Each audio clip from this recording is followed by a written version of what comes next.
सब मोह माया है, एक प्रेरणादायक कहानी। नमस्ते दोस्तों, हमारी आज की खास कहानी में आपका स्वागत है। ये एक ऐसी कहानी है जो आपकी जिंदगी को एक नई राह दिखा सकती है। क्या आपको भी कभी लगता है कि सब कुछ होने के बावजूद कुछ कमी है? धन दौलत, घर परिवार, रिश्ते नाते, सब कुछ होने पर भी मन अशांत रहता है। दोस्तों, यह बेचैनी क्यों होती है? क्या ऐसा इसलिए है कि हम जिंदगी की सच्ची खुशी को समझ नहीं पाते? आज हम आपको एक ऐसी प्रेरणादायक कहानी सुनाने जा रहे हैं जो बताएगी कि असली खुशी कहाँ मिलती है और कैसे मोह माया का त्याग आपके जीवन को हल्का और खुशहाल बना सकता है।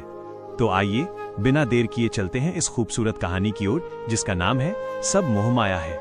ध्यान से सुनिए, क्योंकि इसमें छिपा है जीवन का एक गहरा सच। राघव और संत की भेंट। एक छोटे से गांव में राघव नाम का एक संपन्न किसान रहता था। उसके पास खूब पैसा, जमीन जायदाद और एक खुशहाल परिवार था। लेकिन फिर भी राघव का मन हमेशा अशांत रहता था। वो हमेशा सोचता कि अगर मेरे पास और पैसा और जमीन होती तो मैं और खुश रहता। उसकी लालसा कभी खत्म नहीं होती थी। एक दिन गांव में खबर फैली कि पास के जंगल में एक महान संत आए हैं जो जीवन की सच्चाई के बारे में बताते हैं। राघव ने सोचा, शायद वही मुझे मेरी बेचैनी का कारण समझा सकते हैं। अगले दिन राघव जंगल पहुंचा। उसने देखा कि संत एक पेड़ के नीचे साधारण कपड़े पहने ध्यान मग्न बैठे हैं। उनके चेहरे पर अद्भुत शांति थी। राघव ने उनके पैर छुए और कहा, गुरुजी, मेरे पास सब कुछ है, लेकिन फिर भी मुझे सच्ची खुशी नहीं मिलती। कृपया मुझे इसका कारण समझाइए। मोह का बोझ। संत ने मुस्कुराकर कहा, बेटा, तुम मोह माया के जाल में फंसे हुए हो। जब तक तुम इसे नहीं समझोगे और इससे मुक्त नहीं होगे, तुम्हें सच्ची शांति नहीं मिलेगी। लेकिन ये समझने के लिए तुम्हें एक यात्रा करनी होगी। क्या तुम तैयार हो? राघव ने जोश से कहा, हाँ गुरुजी, मैं तैयार हूं। संत ने राघव को एक पुरानी मिट्टी की थैली दी और कहा, इस थैली को साथ लेकर जंगल के उस पार जाओ। वहां तुम्हें तुम्हारे सवाल का उत्तर मिलेगा। लेकिन ध्यान रहे, थैली को संभाल कर रखना। राघव ने थैली ली और अपनी यात्रा पर निकल पड़ा। जंगल में चलते चलते उसे रास्ते में कई कीमती गहने और सोने के सिक्के पड़े हुए मिले। राघव की आंखें चमक उठी। उसने सोचा, इतना सारा धन, इसे लेने से मेरी जिंदगी और बेहतर हो जाएगी। उसने लालच में आकर गहने और सिक्के थैली में भरने शुरू कर दिए। थैली भारी होती जा रही थी। राघव ने सोचा, थोड़ा और रख लेता हूं, इससे मेरा भविष्य सुरक्षित हो जाएगा। लेकिन जैसे जैसे वो आगे बढ़ता गया, थैली का बोझ बढ़ता गया। अब थैली इतनी भारी हो गई थी कि उसे चलने में कठिनाई होने लगी। थकान से चूर राघव बार बार रुकता, लेकिन फिर भी थैली को छोड़ने का ख्याल उसके मन में नहीं आया। उसने सोचा, अगर मैं इसे छोड़ दूंगा तो मैं सब कुछ खो दूंगा। बोझ हल्का हुआ।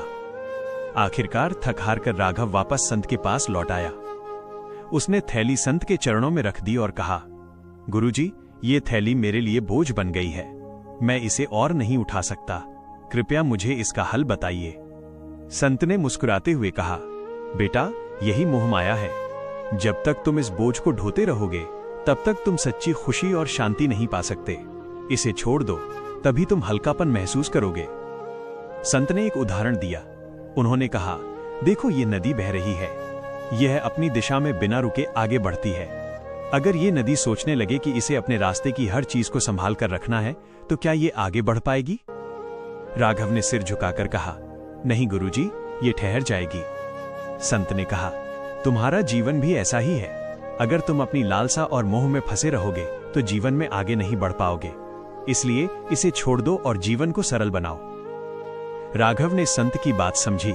उसने थैली को वहीं छोड़ दिया और महसूस किया जैसे उसने अपने वर्षों का बोझ उतार दिया हो। उसके चेहरे पर एक अलग सी चमक आ गई। उसने संत को धन्यवाद दिया और कहा, गुरुजी, अब मुझे समझ आ गया कि असली खुशी चीजों को जमा करने में नहीं, बल्कि उनसे जुड़ी लालसा को छोड़ने में है। संत ने आशीर्वाद देते हुए कहा, याद रखना बेटा, जीवन में जो कुछ भी तुम्हारे पास है, उसे आनंद के साथ स्वीकार करो।